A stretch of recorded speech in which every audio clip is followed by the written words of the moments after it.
CM Dhami का बयान, जोशीमठ में प्रभावित परिवारों की हर संभव मदद, विरोध सोशल मीडिया पर फैला रहे हैं झूठ। महिला कर्मियों को बड़ी राहत, प्रसूति व बाल देखभाल अवकाश की गणना एमएसपीएस में होगी, सचिव वित्त दिलीप ने जारी किया स्पष्टीकरण। सीएम धामी ने झांकी मानस खंड का किया निरीक्षण, गणतंत्र दिवस परेड में दिखेगी उत्तराखंड की झांकी, सीएम ने कला एवं संस्कृति के लिए शुभकामनाएं दी। जोशीमठ में पीडब्ल्यूडी के गेस्ट हाउस पर चला बुलडोजर, दरकते भवनों की संख्या ने बढ़ाया खौफ, राहत शिविर में दिखा ऐसा हाल। जोशीमठ नरसिंह मंदिर परिसर में सभी बड़े आयोजनों पर रोक, खतरे को देखते हुए लिया गया फैसला।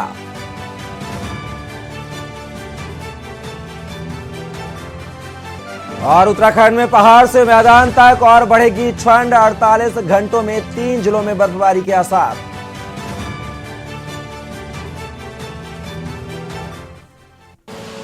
आप देख रहे हैं के न्यूज, खबरों का सारथी।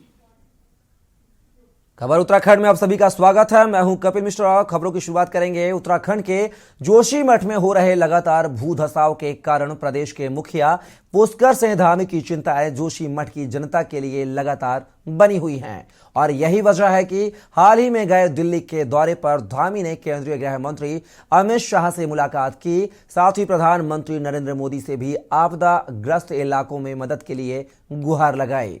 करीबन 45 मिनट हुई अमित शाह से मुलाकात के बाद हर संभव मदद केंद्र सरकार की तरफ से जोशीमठ के लिए दिए जाने का आश्वासन भी दिया गया, लेकिन चिंताएं यही नहीं घटी कि वहीं मौसम विभाग ने भी अगले 2 से 3 दिन में अधिक ऊंचाई वाले क्षेत्र में बारिश और बर्फबारी की चेतावनी दी है। 2 दिन के बाद दिल्ली दौरे से लौटे पीएम पुष्कर सिंह धामी ने बताया कि उन्होंने जोशीमठ को लेकर रिपोर्ट गृह मंत्री को सौंपी है, जिसके बाद उन्होंने सब हालात जानने के बाद जोशीमठ के लोगों के लिए मदद का भरोसा दिलाया है और कहा है कि जितना जल्द से जल्द हो सके लोगों को आर्थिक मदद दी जाएगी। वहीं पुष्कर सिंह धामी का कहना है कि जोशीमठ को लेकर 6 टीम लगातार पूरे इलाके का आकलन कर रही हैं ताकि इसका सही पता लगाया जा सके कि कितना नुकसान हुआ है और लोगों की मदद की जा सके। इतना ही नहीं, सरकार की कोशिश है कि लोगों को ज्यादा परेशानी न हो, इसके लिए लगातार समीक्षा भी की जा रही है। तो अभी सभी प्रकार के जो आकलन हैं वो कर रहे हैं। 8 एजेंसियां वहाँ पर अपना आकलन कर रही हैं, अपना सर्वेक्षण कर रही है, क्योंकि एक प्रारंभिक रूप से जो हम लोगों को अभी वहाँ के प्रभावित लोग हैं उनकी आवश्यकता के लिए, उनकी ज़रूरत के लिए, उनकी मदद के लिए जो भी चाहिए उस पर हम लोग काम कर रहे हैं। उसी को लेकर अभी एक समीक्षा भी हमने रखी है, उसमें जो तात्कालिक रूप से और जो डेवलपमेंट हुए हैं। वहीं उत्तराखंड में मौसम के बिगड़े हुए हालातों को देखते हुए मुख्यमंत्री पुष्कर सिंह धामी ने कहा है कि मौसम के हालात तो सही नहीं है, लेकिन सरकार की कोशिश है कि वक्त रहते लोगों को मदद दी जा सके। इसके लिए अधिकारियों को जरूरी दिशा निर्देश भी दिए गए हैं। जोशीमठ के दौरे से देहरादून लौटे मंत्री धन सिंह रावत ने भाजपा प्रदेश कार्यालय में मीडिया से बातचीत में कहा कि फिलहाल जोशीमठ के हालात पहले से बेहतर हैं।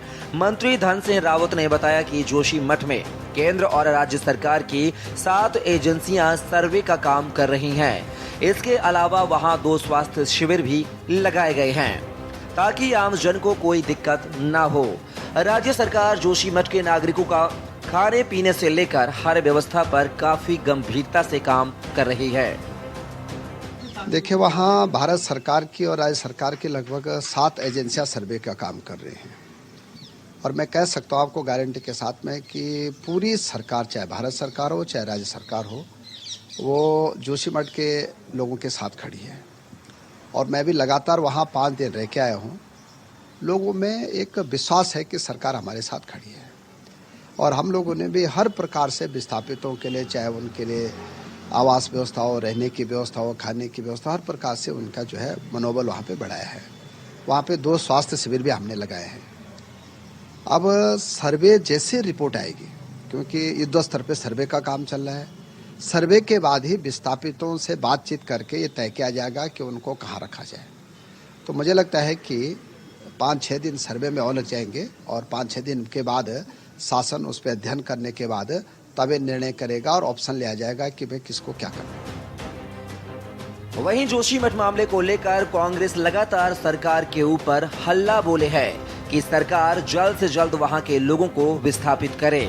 वहीं आज एक कांग्रेस डेलीगेट्स जोशीमठ पहुंचा, जिसमें प्रभारी देवेंद्र यादव सहित प्रदेश अध्यक्ष करण मेहरा मौजूद रहे, जिसको लेकर वहां के पीड़ितों का हाल चाल जाना और कांग्रेस की तरफ से भी हर संभव मदद का आश्वासन दिया गया।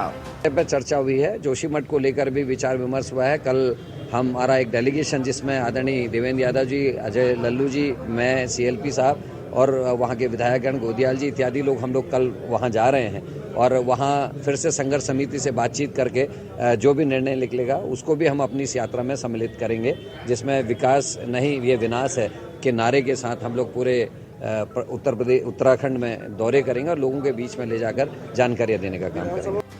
आम आदमी पार्टी के वरिष्ठ नेता ज्योत सिंह बिष्ट का कहना है कि जोशीमठ में लगातार बढ़ते भू धसाव को लेकर भूवैज्ञानिकों पर सरकार का दबाव होने की वजह से वहां का सर्वे सही नहीं हुआ है और यही वजह है कि अभी तक भू धसाव को लेकर कोई भी सटीक रिपोर्ट नहीं निकल सकी है। अब भले ही जोशीमठ की जनता को सरकार पीपल कोटी में बस आए या फिर अन्य स्थान पर, लेकिन उससे पहले जमीन के अंदरूनी से लेकर बाहरी हिस्से तक का सर्वे आना बेहद जरूरी है, नहीं तो सरकार को आने वाले समय में पूरे जोशीमठ को ही विस्थापित करना पड़ेगा। देखिए, भूगर्भ विज्ञानियों ने अगर सरकार के दबाव में जोशीमठ का भूगर्भीय सर्वेक्षण न किया होता, अगर सही सर्वेक्षण किया होता तो आज जोशीमठ के हालात ऐसे नहीं होते। जो NTPC कंपनी ने अपनी TBM मशीन को बाईपास टनल के माध्यम से निकालने का जो प्रयास किया, उसका परिणाम आज जोशीमठ की हालत है। अब पीपल कोटी में बसाएंगे या गौचर में बसाएंगे या कहीं और बसाएंगे, उससे पहले उसका जियोलॉजिकल सर्वे हो जाना चाहिए। 20 दिन में सरकार न तो ये तय कर पाई कि ये दैवीय आपदा या मानव जनित आपदा, और 20 दिन में सरकार ये भी नहीं तय कर पाई कि हम इनको राहत देंगे या पुनर्वासित करेंगे और मुआवजा देंगे। जब तक ये फैसले नहीं होते तब तक सारी बातें बेमानी है। सरकार के सामने मौसम की मार भी बड़ी चुनौती है। मौसम विभाग के निदेशक विक्रम सिंह ने उत्तराखंड की मौसम की हलचल को लेकर पूर्वानुमान जारी किया है। आने वाले कुछ दिनों में प्रदेश में बारिश और बर्फबारी की संभावना हो सकती है। 18-19 तारीख के दरमियान अधिक ऊंचाई वाले स्थान पर बारिश के साथ बर्फबारी देखने को मिल सकती है। हालांकि आगे भी कुछ दिन बारिश व बर्फबारी के संकेत दिए हैं। पिछले 2 दिनों से फिलहाल प्रदेश में मौसम तो साफ है, लेकिन कड़ाके की ठंड के चलते आम जनजीवन अस्त व्यस्त है। वहीं दूसरी तरफ मैदानी क्षेत्रों में कोहरे ने पिछले कई दिनों से खूब सितम ढाया है। फिलहाल कोहरे से कोई राहत तो नहीं है, लेकिन मैदानी क्षेत्रों में पड़ रही है सूखी ठंड से आने वाले दिनों में निजात मिलने की आशंका जरूर जताई जा रही है। लगातार प्रदेश के मुखिया हर संभव मदद देने का आश्वासन जोशीमठ की जनता को दे चुके हैं और राहत एवं बचाव कार्य से लेकर तमाम व्यवस्थाओं पर सरकार लगातार प्रयास भी कर रही है। आपको बता दें, अब तक 849 घरों में दरारें आ चुकी हैं, जिसमें असुरक्षित भवनों की संख्या 181 हो चली है और अब तक 865 लोगों को विस्थापित भी सरकार द्वारा कर लिया गया है, जिसके साथ प्रभावितों को पीपल कोठी में बसाने को लेकर सरकार की तरफ से कोशिश की जा रही है। देहरादून से राजेश वर्मा की रिपोर्ट।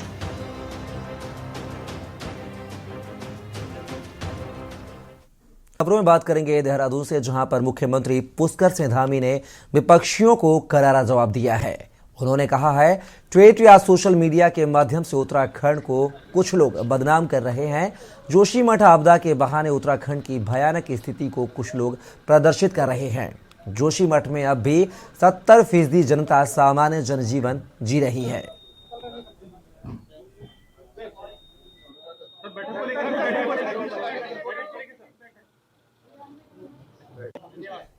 बीजेपी पूर्व प्रदेश अध्यक्ष व पूर्व कैबिनेट मंत्री बिशन सिंह चुफाल श्रीनगर गढ़वाल पहुंचे। यहां उन्होंने जोशीमठ आपदा को लेकर कई अहम बातें कही हैं। साथ ही कहा है कि सरकार प्रभावितों के वन टाइम सेटलमेंट के लिए विचार कर रही है।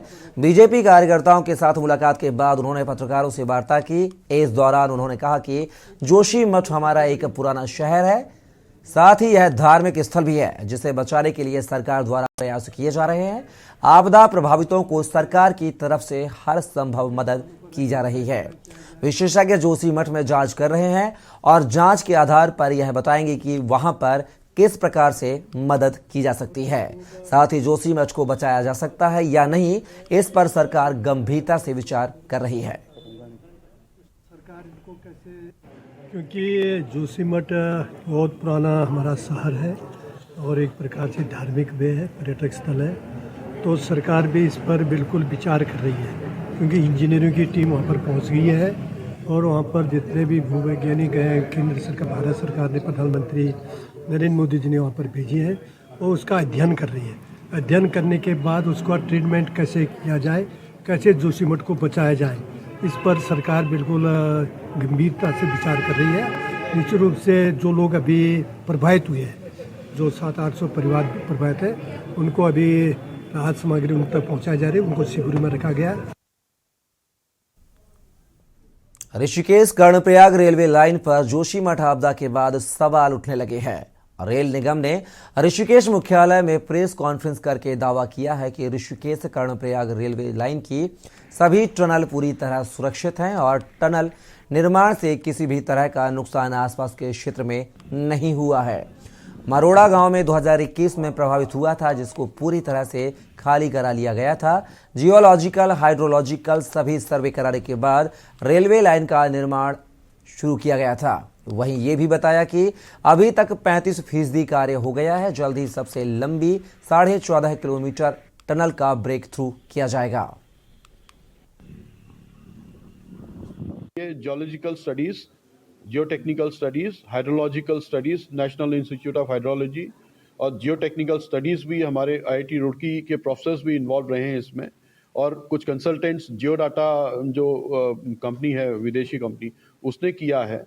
और हमारे जो ब्रिजेस और ये अर्थक्वेक रेजिस्टेंट डिज़ाइन के लिए IIT रुड़की हमारे कंसल्टेंट रहे हैं इसमें, और उन्होंने जो है हर ब्रिज लोकेशंस और कई अन्य लोकेशन जहां टनल जा रही है वहां पर साइट स्पेसिफिक स्पेक्ट्रम एनालिसिस भी किया है। वहां पर इंस्ट्रूमेंट गैजेट लगाकर पूरा स्टडी हुआ। एक्सपेरिमेंटल स्टडीज के बाद जो पैरामीटर्स निकले हैं, उन पैरामीटर्स को लेकर हमने डिजाइन किए सारे स्ट्रक्चर्स।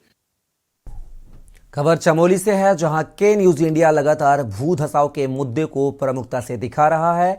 कुछ दिनों पूर्व कर्णप्रयाग के बहुगुणा नगर में हो रहे भू धसाव की खबर को भी के न्यूज ने प्रमुखता से दिखाया था। उसके बाद सभी राजनीतिक दलों से जुड़े पदाधिकारी यहां पहुंचकर प्रभावित लोगों से मिल रहे हैं। आज कर्णप्रयाग आपदा क्षेत्र का भ्रमण कर प्रभावित पीड़ितों से कांग्रेस प्रदेश अध्यक्ष करण महरा, प्रदेश प्रभारी देवेंद्र यादव, नेता प्रतिपक्ष यशपाल आर्य पहुंचे। यहां प्रभावित और पीड़ित लोगों से मुलाकात कर उनका दर्द बांटा। और हमें चिंता यहाँ कर्णप्रयाग की भी है, और कर्णप्रयाग आने के पश्चात यही वो भयावह मंजर मुझे लगता है कि कुछ समय पहले जोशीमठ का जो लोगों ने वहां पर महसूस किया था और प्रशासन से संपर्क किया था, उसी तर्ज पर यहाँ पर भी लगभग 2 साल से, अभी मुझे यहाँ आने के बाद पता चला कि लगभग 2 साल से छोटी छोटी दरारें आनी शुरू हुई थी, और आज हालत ये है, ये देखिए पूरी तरीके से ध्वस्त हो चुका है। में बात करेंगे हल्द्वानी की, जहां पर हल्द्वानी के सर्किट हाउस में कैबिनेट मंत्री गणेश जोशी ने कृषि विभाग और ग्रामीण विकास विभाग की समीक्षा की। इस दौरान मनरेगा के तहत बनने वाले जलाशय और वृक्षारोपण की जानकारी ली। साथ ही अधिकारियों को मनरेगा के तहत जलाशय निर्माण और छूटे हुए कार्यों को तेजी से काम करने के निर्देश दिए। बैठक में कैबिनेट मंत्री गणेश जोशी ने प्रधानमंत्री ग्रामीण आवास योजना, कृषि विभाग, उद्यान विभाग तथा सैनिक कल्याण विभाग की समीक्षा की और मार्च से पूर्व विभागों को दिए गए लक्ष्य को पूरा करने के निर्देश दिए गए।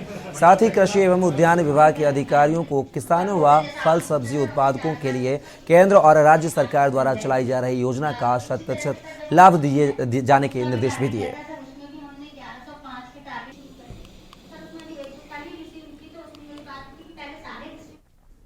खबर बैरीनाग से है, जहां बीजेपी महिला मोर्चा की नवनियुक्त प्रदेश मंत्री डीडी हाट नगर पालिका की अध्यक्ष कमला चुफाल का पहली बार पिथौरागढ़ पहुंचने पर बीजेपी कार्यालय में जिला अध्यक्ष गिरीश जोशी के नेतृत्व में बीजेपी कार्यकर्ताओं ने फूल मालाओं के साथ जोरदार स्वागत किया। इस मौके पर बीजेपी जिला अध्यक्ष गिरीश जोशी ने कहा कि कमला चुफाल को प्रदेश मंत्री का दायित्व मिलने से जिले की महिलाओं में काफी उत्साह बना हुआ है। आने वाले दिनों में इसका लाभ संगठन को अवश्य मिलेगा।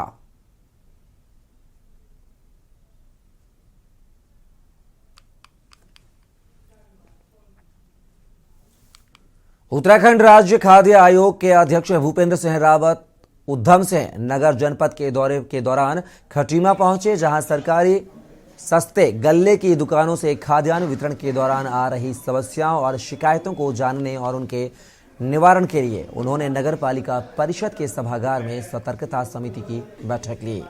सतर्कता समिति की बैठक में राज्य खाद्यान्न आयोग के अध्यक्ष भूपेंद्र कुमार के साथ पूर्ति विभाग, शिक्षा विभाग, बाल विकास विभाग और नगर पालिका सभासद उपस्थित रहे। राशन कार्ड से संबंधित रही और उसमें राशन कार्ड में जो कैपिंग है उसकी कैपिंग की संख्या बढ़ाई जाए, इस विषय पर एक विचार आया यहाँ पर। दूसरा विचार यह आया कि बहुत से ऐसे अपात्र हैं जिनका राशन कार्ड अभी भी कैंसिल नहीं हुआ है, तो उनका भी हटाया जाना चाहिए और उनके स्थान पर पात्र का बनाना जाएगा। इस विषय को लेकर हमने पहले भी कहा, हम फिर कह रहे हैं कि अगर कोई ऐसी जानकारी आपकी निगाह में है जो अपात्र है तो आप आयोग को भी लिख सकते हैं। स्थानों पर भी आया जो आपने उठाया कि सर्वर में प्रॉब्लम है या स्लो चलता है। रुड़की अस्पताल में पुलिस अभिरक्षा से फरार कैदी भागने के 1 घंटे के भीतर लक्सर जीआरपी ने पकड़ लिया है। कैदी ट्रेन के जिस डिब्बे में था उसके टॉयलेट में पानी नहीं था। कैदी डिब्बा बदलने के लिए जैसे ही उतरा वैसे ही जीआरपी ने दबोच लिया। बरेली बराबरी थाने के संजय नगर निवासी नन्हे उर्फ चिकना किसी मामले में जेल में था। हर्निया की शिकायत पर उसे ऑपरेशन के लिए वह रुड़की सरकारी अस्पताल में भर्ती था। वहां से कैदी पुलिस को चकमा देकर फरार हो गया। उनके माध्यम से सूचना प्राप्त हुई थी कि एक कैदी है जिसको उपचार के लिए सिविल अस्पताल रुड़की में एडमिट कराया था, तो वहाँ से वो चकमा देकर जो हमारे जेल के कर्मी थे ड्यूटी पर तैनात थे उनको चकमा देकर वो फरार हो गया। तो उसी की तलाश में हम लोग यहाँ सर्च कर रहे थे। हमारा ये फोर्स यहीं आ रखा था और लक्सर थाने से भी सिविल पुलिस आई हुई थी, तो सभी की मौजूदगी में सघन चेकिंग करी तो हमें ये अभियुक्त नन्हे उर्फ चिकना, पिताजी का नाम विश्राम है, ये जो जीआरपी हरिद्वार से जहर खुरानी के मामलों में जेल में गया हुआ था, वो पकड़ा है और अब अग्रिम कार्रवाई संबंधित थाने के द्वारा अमल में लाई जाएगी। रामनगर में देर रात नेशनल हाईवे पर रिलायंस पेट्रोल पंप के पास बाइक और डंपर की जबरदस्त भिड़ंत में बाइक सवार एक युवक की दर्दनाक मौत हो गई, जबकि दूसरा युवक गंभीर रूप से घायल हो गया। घटना के बाद मृतक के परिजनों में कोहराम मच गया। बताया जाता है कि ग्राम ग्वाजानी निवासी ध्रुव प्रकाश अपने दोस्त मोहल्ला पंपा पुरी निवासी शुभम बिष्ट के साथ बाइक से काशीपुर से रामनगर की ओर आ रहे थे। इसी बीच रिलायंस पेट्रोल पंप के समीप तेज व लापरवाही से एक डंपर चालक ने बाइक पर डंपर से टक्कर मार दी। घायलों को तुरंत उपचार के लिए सरकारी अस्पताल लाया गया, जहां चिकित्सकों ने ध्रुव प्रकाश को मृत घोषित कर दिया, जबकि गंभीर रूप से घायल शुभम बिष्ट को प्राथमिक उपचार के बाद हायर सेंटर रेफर कर दिया गया। सर, रात ही एक एक्सीडेंट में एक की मौत हुई है, क्या मामला जरा बताइएगा। रामनगर काशीपुर रोड पे अज्ञात वाहन से टकराने से एक व्यक्ति की मौत हो गई। हमारे द्वारा शव को कब्जे में लेकर मोर्चे रखाया गया है, पोस्टमार्टम की कार्रवाई की जा रही है और इस संबंध में आवश्यक वैधानिक कार्रवाई की जा रही है। क्या संज्ञान में आया है कौन सा वाहन था? अभी तक जानकारी नहीं हो गई। अज्ञात वाहन से टक्कर होना प्रकाश में आया है। सीसीटीवी फुटेज व अन्य जानकारी की जा रही है। खबर हरिद्वार से है, जहां जिला पंचायत चुनाव में जहरीली शराब पीने से कई लोगों की मौत हो गई थी, मगर उसके बावजूद भी अवैध शराब का काला कारोबार रुकने का नाम नहीं ले रहा है। अब हरिद्वार आबकारी विभाग और पुलिस प्रशासन बड़े पैमाने पर अवैध शराब के खिलाफ अभियान चला रहा है। पूरे जिले में आबकारी विभाग और पुलिस द्वारा शराब की अवैध भट्टियों और कई हजार क्विंटल लहन भी नष्ट किया गया है। अवैध शराब कारोबारियों पर कार्यवाही करने के लिए ड्रोन कैमरे की मदद भी ली जा रही है। हरिद्वार जिला आबकारी अधिकारी प्रभाशंकर मिश्रा का कहना है कि सितंबर महीने में जहरीली शराब की घटना घटित हुई थी। उसके बाद से ही आबकारी विभाग पूरे अलर्ट मोड पर है। अब तक हमारे द्वारा अवैध शराब बनाने वाली 200 भट्टियों को नष्ट किया गया है।